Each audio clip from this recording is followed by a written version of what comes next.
अस्सलाम वालेकुम dear students, कैसे हैं आप लोग? I hope you all fine. आज हम न्यूमेरिकल करेंगे क्लास 9 के और चैप्टर नंबर है 6 दैट इज ग्रेविटेशन। तो स्टार्ट करते हैं क्लास 9 के चैप्टर नंबर 6 के न्यूमेरिकल्स। पहले न्यूमेरिकल में कह रहे हैं determine the gravitational force of attraction between Arwa and Ayesha. अब ये आपके सामने दो लड़कियां हैं, एक अरवा है और एक आयशा है।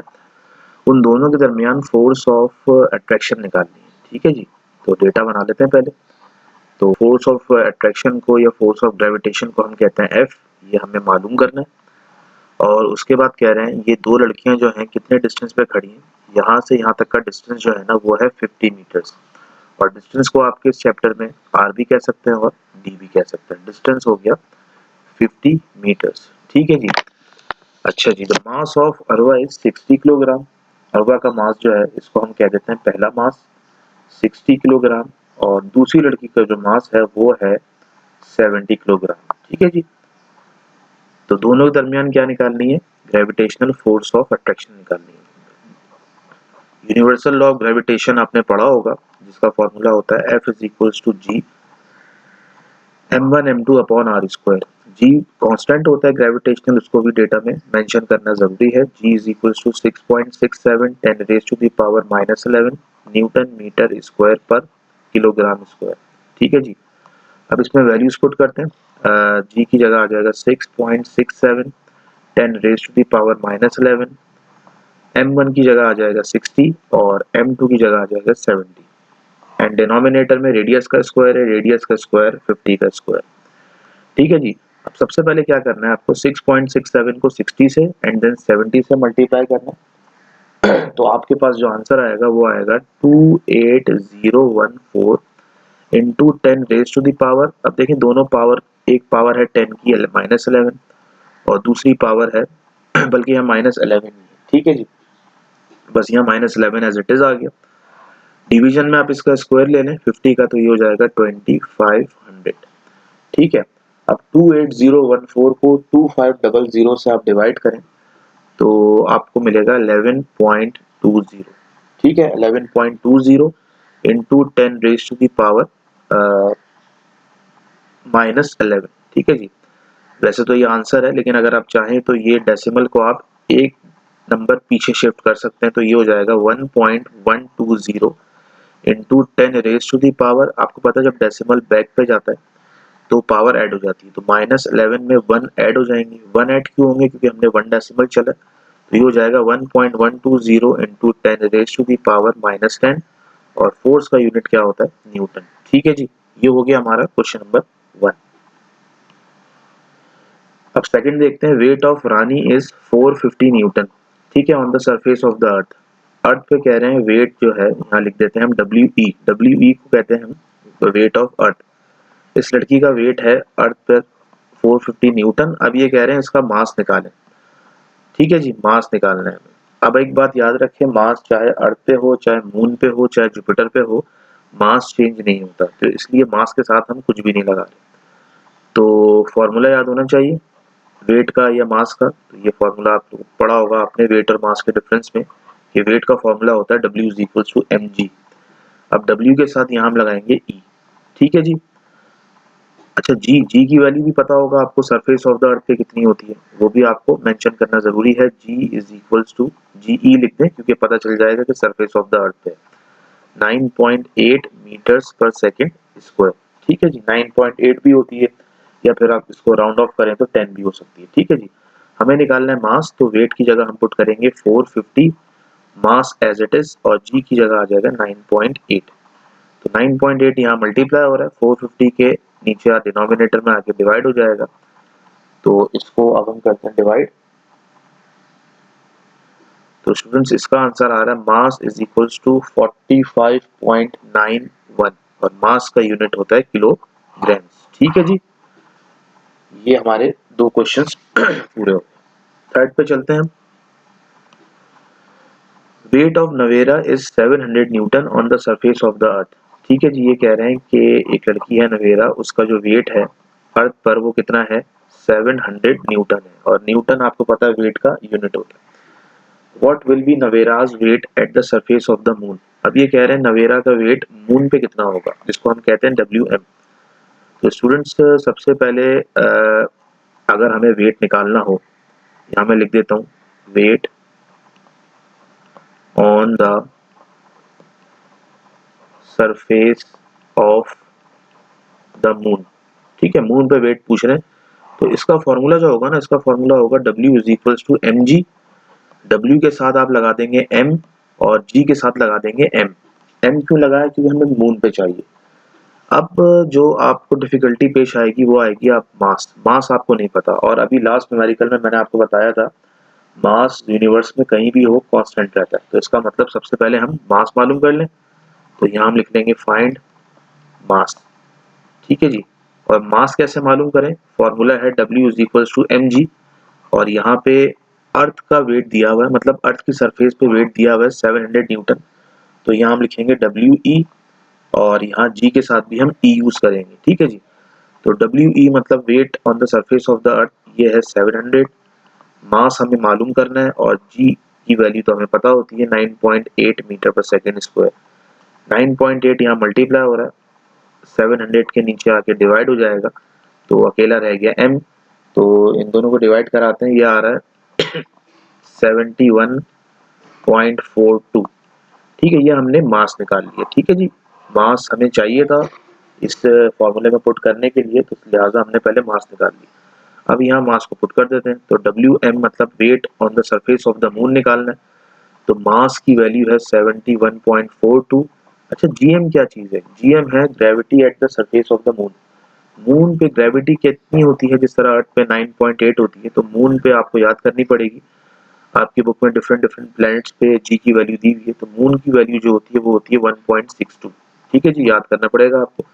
तो 71.42 को 1.62 से हम करते हैं मल्टीप्लाई, 71.42 मल्टीप्लाई बाय 1.62, तो ये आ रहा है 115.7। तो 115.70। ठीक है जी, ये आ गया weight on the surface of the moon. ठीक है जी, आगे चलते हैं। अब देखें, ये एक MCQs टाइप का न्यूमेरिकल है, इसको हम ऐसे सॉल्व कर लेंगे। If ME is the mass of earth, ठीक है जी, ये क्या कह रहे हैं, ME फर्ज करें मास ऑफ अर्थ है, RE रेडियस ऑफ अर्थ है, और G आपको पता है ग्रेविटेशनल कांस्टेंट है। तो find the acceleration due to gravity, G की वैल्यू मालूम करनी है on the surface of the earth. ठीक है जी, ये अर्थ है, तो ये अर्थ का सरफेस है, तो इस पॉइंट पे G की वैल्यू मालूम करें, और कह रहे हैं at the centre of the earth. ये आपको सेंटर ये नजर आ रहा होगा यहाँ पे, इस जगह पे G की वैल्यू मालूम करनी है। ठीक है जी, तो पहली बात तो याद रखें सरफेस ऑफ द अर्थ पे G की वैल्यू कितनी होती है, G की वैल्यू होती है सरफेस ऑफ द अर्थ पे 9.8, या फिर इसको हम राउंड ऑफ करते हैं 10 मीटर पर सेकेंड स्क्वायर। ठीक है जी, ये तो एज इट इज MCQs में आ सकता है। और दूसरा कह रहे हैं at the centre of the earth. ठीक है जी, सेंटर ऑफ द अर्थ मतलब इस सेंटर पे G की वैल्यू क्या होगी, तो आपको पता है सेंटर पे G की वैल्यू 0 हो जाती है। ठीक है जी, तो सेंटर ऑफ द अर्थ पे G की वैल्यू क्या हो जाएगी, 0। तो ये एज ए MCQ से। ठीक है जी, सरफेस ऑफ द अर्थ पे 9.8 और सेंटर ऑफ द अर्थ पे 0। आगे चलते हैं। ये देखिए, ये वाला सवाल आ सकता है पेपर में, या अच्छा सवाल है।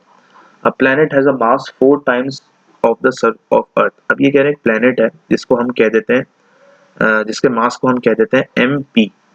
उसका जो मास है ना, ये कह रहे हैं 4 गुना ज्यादा है किससे, अर्थ के। ये देखिए लिखा है ना 4 टाइम्स ऑफ अर्थ, तो जिसको हम लिखते हैं 4 टाइम्स, टाइम्स को आपको पता है मल्टीप्लाई करते हैं, और आगे लिख देंगे हम मास ऑफ अर्थ।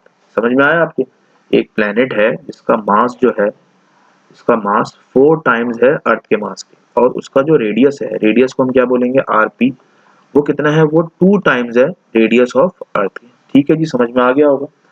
और G की वैल्यू जो है, G की वैल्यू उस प्लेनेट पे जिसको हम GP की लिख देते हैं, वो है 10 मीटर पर सेकेंड स्क्वायर। ठीक है जी, अच्छा जी, calculate the acceleration due to gravity on the planet. ठीक है जी, क्या मालूम करनी है, एक if the value of G on surface, अच्छा ये अर्थ की दी हुई है वैल्यू। ठीक है जी, इसको करेक्शन कर लें, ये G की वैल्यू जो है ना, ये अर्थ की है। ठीक है जी, G की वैल्यू ये अर्थ की दी हुई है। ठीक है। अब ये कह रहे हैं जी की वैल्यू निकालें इस प्लेनेट के ऊपर। तो स्टूडेंट्स आपको किसी भी जगह जी की वैल्यू मालूम करनी हो तो उसका एक ही फॉर्मूला होता है, वो फॉर्मूला है G is equals to G M upon R square. ये फॉर्मूला है कहीं भी आपको वैल्यू मालूम करनी हो। अब सवाल ये पैदा होता है यहाँ पे जी के साथ हमने क्यों नहीं कुछ नहीं लगाया, जी के एम के साथ क्यों नहीं लगाया, तो इसका हम लगाते हैं। अब देखें हमें मालूम करनी है जी की वैल्यू उस प्लेनेट पे, तो यहाँ आप लिखते हैं जीपी। ठीक है, उस प्लेनेट पे मालूम करनी है। ठीक है, और मास भी उस प्लेनेट का चाहिए तो यहाँ लगा दें एमपी, और रेडियस भी उस प्लेनेट का चाहिए, यहाँ लगा दें आरपी।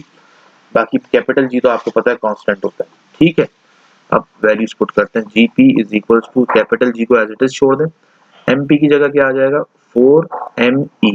ठीक है, और नीचे क्या है आरपी। आरपी कितना है, आरपी है 2, बल्कि यहाँ पे आर ई लिखे, यहाँ पे आर ई रेडियस ऑफ, एक minute, radius of planet RP किसके बराबर है 2re। ठीक है जी, 2re पुट होगा और इसका स्क्वायर कर लेंगे। ठीक है, अब देखें ये हो जाएगा g एज इट इज। अच्छा 4 को पहले लिख दें तो कोई मसला नहीं है, 4 पहले आ गया g और me एज इट इज आ गया। डिवीजन में क्या होगा, 2 का स्क्वायर कितना होता है 4 होता है, और आर ई के ऊपर भी स्क्वायर है तो ये हो जाएगा आर ई स्क्वायर। 4 से 4 कैंसिल, तो ये क्या बचा G M E upon R E square. आपको पता है ये जो फॉर्मूला मैंने लिखा है, ये पूरा फॉर्मूला ये असल में वैल्यू है किसकी, जी की वैल्यू है। ठीक है जी, तो इस प्लेनेट के ऊपर भी जी की वैल्यू कितनी आई है, ये असल में ये जो फॉर्मूला लिखा है ना, ये है gravity on the surface of earth का फॉर्मूला है ये। ठीक है जी, तो यहाँ हम लिख देंगे GP is equals to GE. GE मतलब gravity on the surface of the earth. तो और आपको पता है gravity on the surface of the earth कितनी होती है 9.8 या फिर 10 मीटर पर सेकेंड स्क्वायर होती है। तो इट मीन्स स्टूडेंट्स क्या हुआ कि ये जिस प्लेनेट की बात हो रही थी उसके ऊपर और हमारी सरफेस और हमारी अर्थ के ऊपर जो ग्रेविटी की वैल्यू है वो सेम है। ठीक है जी, इतना समझ में आ गया, आगे चलते हैं। अब ये सवाल मुश्किल है स्टूडेंट्स, इसको जरा गौर से सुनना पड़ेगा, आपको देखना पड़ेगा। Evaluate the acceleration due to gravity in terms of ME R E and G. अब ये कह रहे हैं जी की वैल्यू निकालें, जी की वैल्यू के अंदर एमई भी आना चाहिए, आर ई भी और जी भी आना चाहिए। अब जी की वैल्यू कहाँ निकालनी है, at distance twice the earth radius. अब देखें इसको समझें। अब देखें ये कह रहे हैं ये सेंटर ऑफ द अर्थ है, इसको मैं रेड से कर देता हूँ। ये सेंटर ऑफ द अर्थ है, यहाँ से यहाँ तक जो डिस्टेंस है इसको हम कहते हैं आर ई। अब ये कह रहे हैं कि एट अ डिस्टेंस, कितना डिस्टेंस पे हमें जी की वैल्यू निकालनी है, ट्वाइस द अर्थ रेडियस। अर्थ का रेडियस तो ये आपके सामने बना दिया, इसका डबल। इसका डबल का मतलब पहले ये और ऊपर और फिर ये और ऊपर। तो अगर यहाँ से यहाँ तक का डिस्टेंस है आर ई, तो ये वाला भी कितना होगा, ये भी आर ई होगा, और ये वाला भी कितना होगा, ये भी आर ई होगा। तो इसका मतलब कितने आर होगा, कितने रेडियस होगा, 3 रेडियस होगा या नहीं होगा। ठीक है, तो अब हम लिखेंगे कैसे डेटा में, तो हमें निकालना है पहले तो हम रेडियस की वैल्यू लिख लें, कितने डिस्टेंस पर निकालना है। तो यहाँ हम उसको कह देते हैं सिंपल आर। ठीक है, और आर कह लें आर डैश कह लें, ये बराबर है 3re के। पहले पार्ट में तो हमें ये काम करना है। ठीक है जी, और यहाँ क्या निकालना है, हमें जी की वैल्यू निकालनी है। तो यहाँ हम लिख लेंगे जी की वैल्यू हमें मालूम करनी है, जी डैश लिख लें। ठीक है, अब दूसरे पार्ट में क्या कह रहे हैं, हमें जी की वैल्यू मालूम करनी है 1/2 the earth radius. 1/2 the earth radius मतलब इसको मैं रब कर देता हूँ, पहले मैं समझाता हूँ। अब देखें अर्थ का रेडियस ये रहा, यहाँ से यहाँ तक है रेडियस ऑफ अर्थ। अब ये कह रहे हैं इसका आधा और ऊपर जाए, आधा मतलब ये थोड़ा सा और ऊपर जाएगा, इसका हाफ। ठीक है, तो एक रेडियस तो ये हो गया, लेकिन हम ऊपर गए तो आधा रेडियस और कवर हुआ, तो इसका मतलब 1 रेडियस तो ये हो गया और हाफ रेडियस ये हो गया। 1 और हाफ कितना होता है, 1 और हाफ होता है 1.5। तो यहाँ पे जो होगा r dash is equal to 1.5 R E. ठीक है जी, पहले कह रहे थे अर्थ के रेडियस से डबल ऊपर जाएं, फिर कह रहे हैं अर्थ के रेडियस से हाफ डिस्टेंस पे जी की वैल्यू मालूम करें, जी की वैल्यू वैसे ही निकालनी है। ठीक है जी,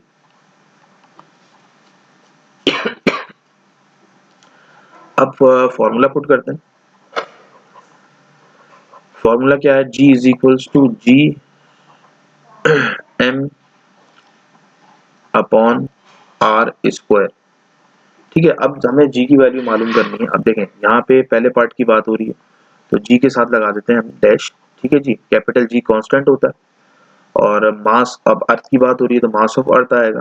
अब चूंकि यहाँ पे रेडियस ऑफ अर्थ नहीं लिखेंगे हम, यहाँ पे डिस्टेंस कुछ चेंज हुआ तो सिर्फ आर डैश का नाम दे दें जो कि हमने डेटा में दिया हुआ है, ठीक है। अब वैल्यूज कैसे पुट करें, G as it is, M E को ऐसे ही रहने दें, आर डैश की वैल्यू क्या है पहले केस में, वो है 3 RE, ये हो जाएगा 3 RE का स्क्वायर।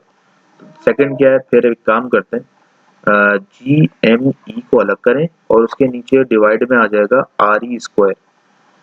अब ये 3 का भी स्क्वायर ले लेंगे हम, 3 का स्क्वायर क्या होता है, 3 का स्क्वायर होता है 9, ठीक है जी। तो ये बन जाएगा 1/9, इसको अलग कर लें और ये आ जाएगा G M E upon R E square. ये हमने मालूम कर ली जी की वैल्यू, ठीक है जी, पहले पार्ट के लिए। तो 1/9, अच्छा ये वैसे तो ये इसमें आप पुट कर सकते हैं कि G M E upon R E square किसके बराबर होता है, 9.8 के बराबर होता है, लेकिन ये कह रहे हैं कि एक्सेलरेशन ड्यू टू ग्रेविटी मालूम करें in terms of M E R E and G. ये फॉर्मूले के अंदर एम ई भी आना चाहिए, आर ई भी आना चाहिए, जी भी आना चाहिए, तो यहीं तक आंसर है, ठीक है जी। आगे चलते हैं, दोबारा फॉर्मूला यूज होगा वही वाला, G dash is equals to G M E upon R dash square. तो ये हो जाएगा जी एम ई अपॉन, अच्छा जी आर डैश की वैल्यू क्या है पीछे देख लें, आर डैश की वैल्यू है सेकंड पार्ट के लिए 1.5 RE, तो 1.5 RE इसका स्क्वायर भी ले लेंगे, तो ये हो जाएगा जी एम ई अपॉन 1.5 का स्क्वायर होता है 2.25 और ये हो जाएगा आर ई स्क्वायर। तो इसका आंसर आया 1/2.25, इसको अलग कर ले नंबर को और साथ में रह गया G M E upon R E square, इसके अंदर वैल्यू पुट करने की जरूरत नहीं है। तो ये देखें जी की वैल्यू हमने मालूम कर ली सेकंड पार्ट के लिए, ठीक है जी। आगे चलते हैं, आगे कह रहे हैं, ये भी इंपॉर्टेंट सवाल है कि calculate the speed of satellite, ठीक है जी। कह रहे हैं एक सैटेलाइट है आपके सामने, ये अर्थ के ऑर्बिट कर रही है, ठीक है जी, इसकी स्पीड मालूम करनी है। तो यहाँ हम डेटा बना लेते हैं, स्पीड मालूम करनी है सैटेलाइट की जो कि अर्थ के गिर्द घूम रही है, कितने एल्टीट्यूड पे, एल्टीट्यूड कहते हैं हाइट को, ठीक है जी। अर्थ के ये देखें कितना डिस्टेंस है, कितनी हाइट है, वो 400 किलोमीटर दी हुई है। तो यहाँ पे हम लिखेंगे height is equals to 400 kilometres, ठीक है जी। अब किलोमीटर को मीटर में चेंज कर लें, 400 मल्टीप्लाई बाय 1000 से आपको पता है मल्टीप्लाई कर लेते हैं, ये मीटर में कन्वर्ट हो जाता है, तो ये हो जाएगा 4 लाख मीटर्स, ठीक है जी। अब एक काम करते हैं स्टूडेंट्स, ये पॉइंट अभी यहाँ पे, इस पॉइंट को 1 2 3 4 5 डेसिमल पीछे लाएं तो ये हो जाएगा 4 मल्टीप्लाई बाय 10 की पावर 5 मीटर्स, ठीक है जी, आपने पढ़ा होगा। ये हमने हाइट की वैल्यू मीटर्स में लिख दी, ठीक है जी। अब फॉर्मूला याद होना चाहिए वेलोसिटी निकालने के लिए, तो वेलोसिटी निकालने के लिए फॉर्मूला है v is equals to G M E upon R E plus H, ठीक है जी, और इसका अंडर रूट भी ले लें। अब g की वैल्यू क्या है, g की वैल्यू 6.67 10 की पावर -11। एम ई की वैल्यू क्या है, एम ई की मास ऑफ अर्थ, आपको पता है मास ऑफ अर्थ जो होता है वो 6 इंटू 10 की पावर 24 होता है, divided by R E, radius of earth कितना होता है, रेडियस ऑफ अर्थ होता है 6.4 इंटू 10 की पावर 6, ठीक है जी। और हाइट कितनी है, हाइट है 4 इंटू 10 की पावर 5। अब इसको सॉल्व करते हैं, पहले तो ऊपर वालों को मल्टीप्लाई करवाते हैं। ऊपर क्या है 6.67 मल्टीप्लाई बाय 6, तो 40.02, 40.02 10 की पावर -11 और 24, ये दोनों प्लस हो जाएंगे, ठीक है जी। डिवाइड, अब देखें डिवाइड आप कर रहे हैं, नीचे क्या लिखा हुआ है, नीचे लिखा हुआ है 6.4 10 की पावर 6 4 इंटू 10 की पावर 5। अब यहाँ पे ना अगर साइंटिफिक कैलकुलेटर होता तो आप आसानी से मल्टीप्लाई कर सकते, लेकिन आप क्लास 9 में हैं, 9th का स्टैंडर्ड है, तो साइंटिफिक कैलकुलेटर अलाउ नहीं होता। तो इसमें करें क्या, इसमें काम कर सकते हैं आप, ये आपने जो हाइट ली थी ना, हाइट को इस तरह कन्वर्ट किया था, तो एक काम करें, ये 10 की पावर 6 है और ये 10 की पावर 5 है, क्यों ना हम दोनों पावरों को हम सेम बना लें। सेम कैसे बनती है पावरें, ये मैं आपको बताता हूँ, एक मिनट, इसको मैं यहाँ से रब कर देता हूँ, इसको यहाँ से हटा देते हैं। अब मैं आपको बताता हूँ ये पावर सेम कैसे होती है।